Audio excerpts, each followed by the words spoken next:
One, two, three.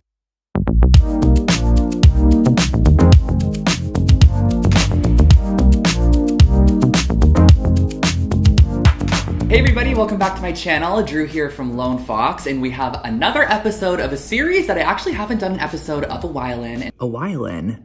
And that is DIYing your DMs. Can we also talk about my background at the moment? My fireplace. I've never filmed in front of it, and now that I've painted it black, all I want to do is film in front of it. Like, it's so pretty, and I set up the camera, and I was pretty shocked at how this looked. But besides that, we are going to be doing some DIYs today, and they are so good, you guys. I feel like I haven't done a lot of DIYs on the channel lately. I've been doing more like full room makeovers or kitchen transformations or tip-driven videos, and I haven't done DIYs in a while. So I have 4 incredible projects for you guys today that you sent me over on Instagram. So if you're not already following me over on Instagram and TikTok, make sure to do so because you guys can actually send along DIY ideas. And if you're one to not stick through an entire DIY video, this one might change your mind because all 4 of these projects turned out absolutely incredible, and I'm so excited for you guys to see them. And before jumping in quickly, I wanted to share a special announcement. We were nominated for a Webby Award, which is absolutely insane. Lone Fox was nominated, which is crazy, and this was all because of you guys, all the constant love and support. We were nominated under the How To and DIY category, which is insane. So I'm gonna leave the link at the top of the description box below. Just takes a couple of seconds, and you guys, we could win this thing. So that's really, really exciting. But let's go ahead and dive on into our DIYs. Grab my phone because I'm gonna read you guys our first DM that was sent over by Lone Fox family member Sid, and she says, "Hi Drew, I've been eyeing this hook for a while now, but can't rationalize spending $120 on it. Would love to see how you DIY it." And I'm not too sure where this particular hook is from, but from looking at it instantly in my head, I came up with a couple of ideas, and then I conceptualized it a bit more, and this is what we created. For our first project, we're going to be using a 1.5 inch wooden dowel, some large wooden balls, some smaller wooden balls, and some epoxy. So with our larger wooden balls, I'm going to actually turn this into a screw. So I grabbed a screw from my stash that was 2.5 inches long, and then on the back side of that ball, I actually drilled a hole wide enough, but not all the way through, just about 1/2 inch in there. And then using my welding epoxy, you can get this at any hardware store, I will link it below for you guys. You're just going to mix up equal parts of that, and this will mount our screw inside of the ball and make it so that the ball is the actual screw or kind of the mechanism of the hook itself. So we're just gonna wanna make sure that our screw is securely fastened in here, and this kind of welding epoxy works great for that. It is extremely strong. Like, this is going absolutely nowhere, and I set it on top of a vase to cure for about 6 hours. Once it was done curing, I pulled off the tape, and you guys,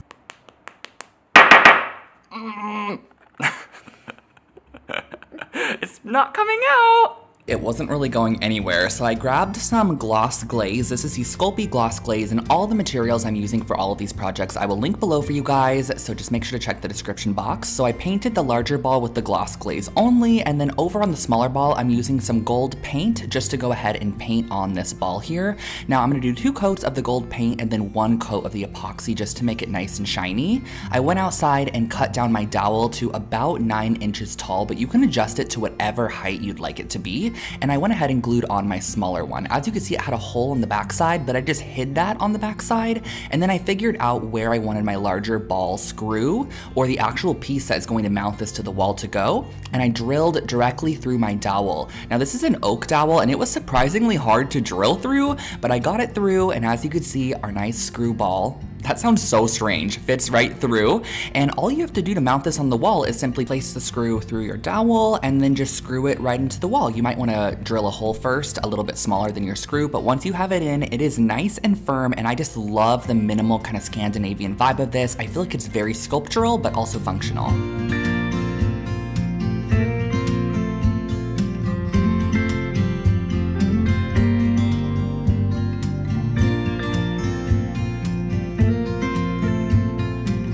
That hook was honestly pretty cute and surprisingly easy, but our next project is not as easy. It's a little bit more intense, but it's definitely doable, you guys. This was sent over by Christian, and he said, I saw these photos on Pinterest the other day and saved them, and I'll pop them up right here for a DIY in your DMs episode. And I can't remember if you've done a rattan light fixture, but I feel like this one screams Lone Fox. I don't know if you're still into rattan or cane, but love you, Drew. And thank you so much, Christian. Love you as well. And I definitely am into rattan and cane. I still use it in a lot of my designs, but I actually prefer the stained version or like darker cane and darker rattan lately. So I'm gonna put my own spin on this particular chandelier right here and actually create it for a fraction of the price, which is absolutely insane, but this is how I did it.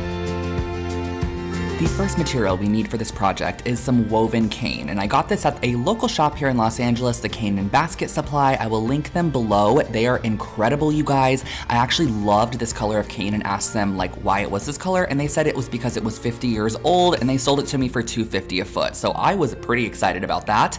I brought it home and soaked it in some hot water in my bathtub for about 30 minutes. And while that was soaking inside, I also picked up 6 of these 12-inch embroidery hoops from the craft store, and I'm actually going to be spray painting these embroidery hoops with some black spray paint. So you can get these on Amazon in bulk or wherever you'd like to. I'll link them below for you guys. And I'm using a satin black finish spray paint, and I'm just going to be spraying the front side and back side completely with a full coat of black. And while those dried outside, I went back inside, and as you can see, the water changed colors tremendously. I couldn't believe it was this dark, but I just pulled it out of the bath and dried it off with a towel, and then we're ready for our next step in the process. So I grabbed my embroidery hoops from drying outside, brought them in and opened them to their fullest width. And what we're going to be doing is actually cutting a small piece of rattan that will fit inside of that section and essentially pressing it into an embroidery hoop like you would fabric. Now, I thought it would be pretty simple once I softened them to just press it right in, but it definitely was not as easy as I thought. But if you have a friend, it is so much easier. If you can have 4 hands on the embroidery hoop, you can kind of press from all 4 directions, and the top hoop will slip over the bottom one, and it's just much easier. So once I had it all like that, I tightened it up with some pliers on the little screw itself, and you're just gonna repeat the process to the rest of your 5 embroidery hoops. I ended up using a total of 6 of these circles, but you can totally adjust it to however many you would like. And once you have all 6 of them placed with the rattan on the inside, just bring them outside to fully dry for about an hour or 2. Now for the base of the lamp, I didn't really know what to use, but I had this small planter I got at the Goodwill for $3 a while back, so I ended up thinking it would be a perfect size for this, but I didn't love the dark brown wood, so I just did a coat of the satin black as well. I really want the rattan to be the pop and kind of focal of this light, so the black is going to be kind of our trim and accent color. So after I sprayed that and it was drying, I went back in and cut all of our excess rattan and tightened all of the screws of our embroidery hoops so they were good to go once we wanted to kind of assemble our light fixture.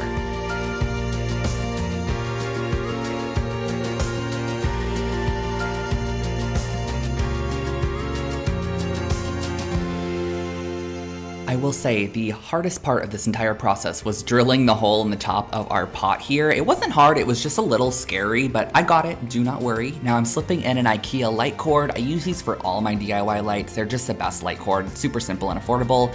Popped on the insert on the inside there, and then it was time to figure out how I was gonna be attaching everything together. So I had these 1/8" dowels, and I thought, why don't I just use these to attach from the little pot to the rattan circles? And you guys, look at this tiny little miter saw I got on Amazon. You need this. It is perfect for dowels or small DIY craft projects. I'll link it for you, but I just drilled right through the side of our embroidery hoop and pushed our dowel into it. I used a drill bit that was a little bit smaller than the dowel itself, so I had to use some force, and the pressure is what's holding everything together. So I cut each of these sticks to about 6 inches, but I did vary the lengths of them so that the circles would kind of stick off in different areas. And then I drilled directly into the pot, as you could see, and I just stuck the stick inside and inserted each of our embroidery hoops that are filled with the rattan material into our light fixture. And it was really simple. This process was actually the easiest part of the whole thing, I'd say. But once you have it completely done, you can totally go back and adjust it if you'd like to, but I would also suggest painting your dowel. So I just used some black acrylic paint to go in and paint all of our connectors, which overall made this light look finished and complete in one solid piece. I cannot believe this is a DIY project.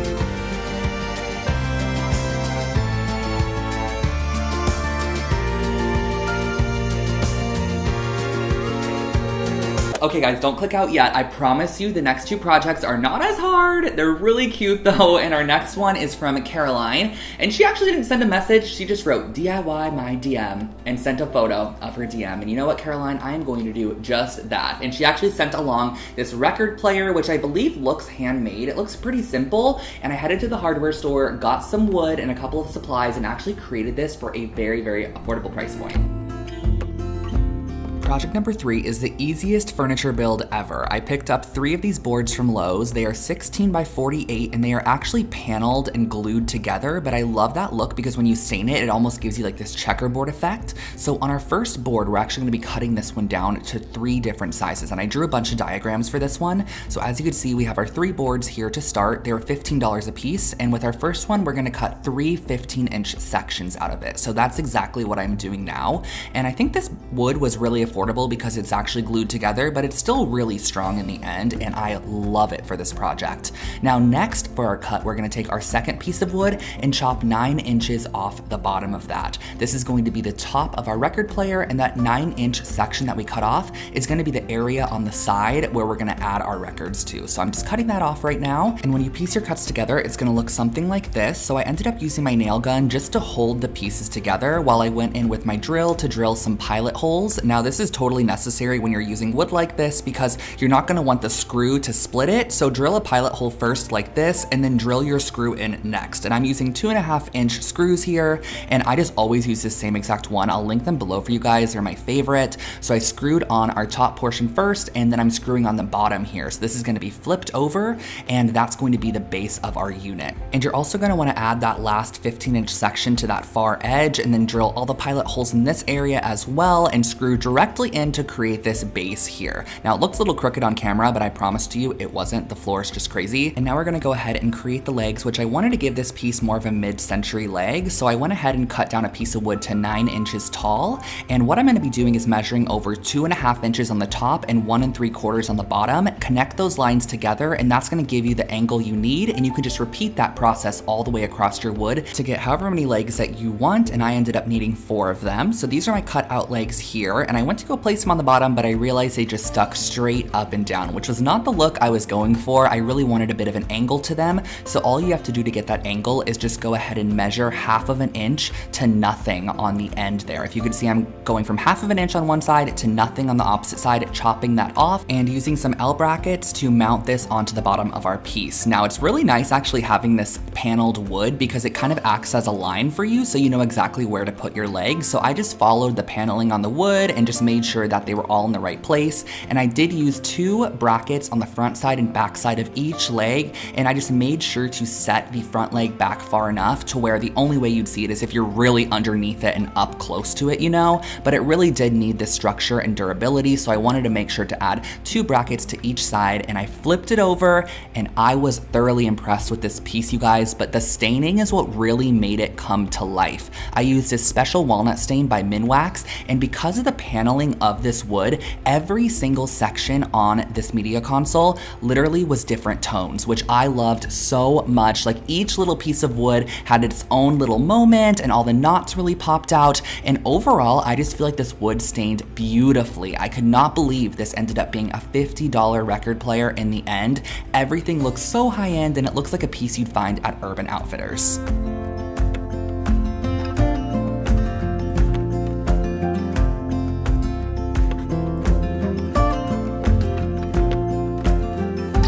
And our last project is perfect for anyone who has a pet. This is such a cute idea, and actually Lone Fox family member Lauren sent this over, and she just said super cute DIY project and sent a photo of it, and it was this rattan like dog cage side table situation, and I just loved the way that it looked, and it instantly made me think of the tray table that IKEA had, and I knew I had one on hand, so I whipped out some cane, my tray table, and put together a really cute side table that doubles as like a little house for your cat or dog as well. Whenever I get the opportunity to DIY something pet related, I always go for it. So I grabbed this Gladum IKEA side table, which I actually already had in my stash, and I moved the tray from the top to the bottom, and then I got this 18-inch round piece of wood from Lowe's and this 24-inch wide rattan material from the same basket and cane supply shop in Los Angeles. Now what I wanted to do was figure out how much of this I actually needed, and I ended up buying 6 feet of it just to make sure I had enough, but I went and wrapped it around my piece and just cut off any excess, and then I wanted to find the exact middle of our cane to create the opening for our little pet home. And to do that, I rolled out some paper. This is the kids craft paper from IKEA. I'm obsessed with it. I have like 10 rolls at my house, and I just cut a piece off, but I made sure to fold it in half because we're gonna draw half of our arch shape onto this, and when we cut it out and open it, it's gonna be the full arch. So I just freehanded this. I always freehand my arches, but if you wanna draw one properly, you can totally like use a rounded bowl or something to do so. But I cut this out, and this is what my shape ended up looking like once I had opened it up, which was pretty nice. I love the way that it looked, and I then went ahead and trimmed off one of the unfinished edges. I just wanted to make this nice and straight so I can see what we were working with, because this is gonna be the bottom of our opening. So I kind of wanted to figure out again where the middle was, and then I placed my template that I created for the arch right in the middle and drew around that on the rattan material, and then used some scissors to cut out our opening.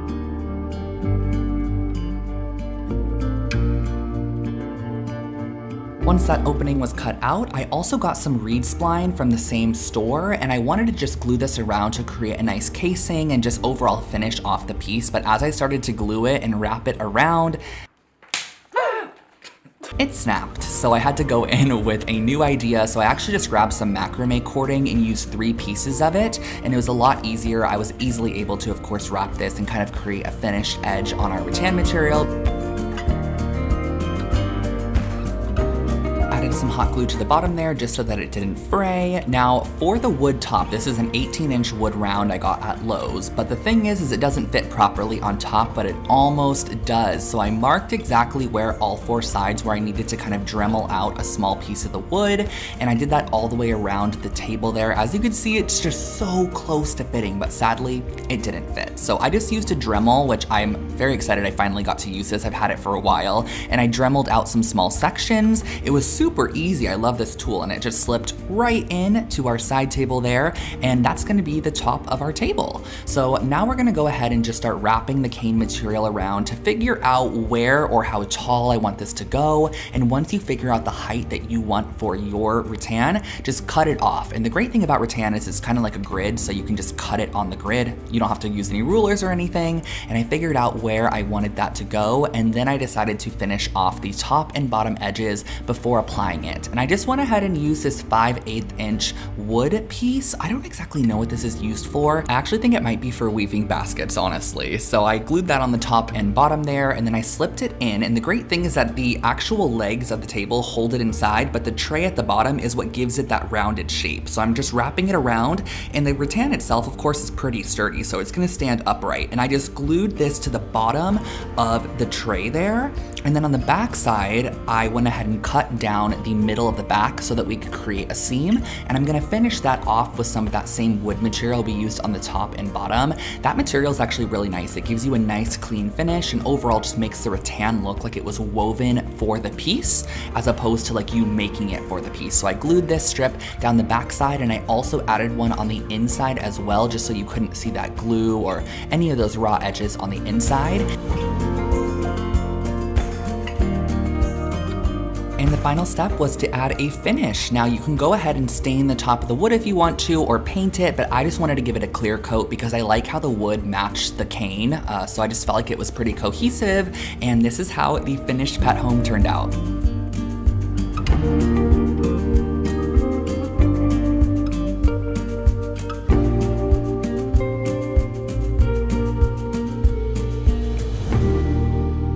And those were all the projects in today's DIYing Your DMs episode. If you would like to potentially have yours featured in a new episode, make sure to head over and follow me over on Instagram and TikTok, both of Lone Fox Home, and you could DM me absolutely any ideas you have. I always go through my DMs and save projects and screenshot them if I see them, so you might see them in a later video as well. But this video was definitely jam-packed, so I'll let you guys get on your way. If you are not already, make sure to subscribe to the Lone Fox channel. That way you don't miss any videos. I post brand new home decor and DIY content every single week, along with Instagram and TikTok. And guys, last but not least, do not forget to vote for Lone Fox for the Webby Award. I will leave the link at the top of the description box below. It's super simple to vote, and I would appreciate it so much, you guys. I think we got this. Very excited. I'll catch you guys in my next one. Bye, everyone.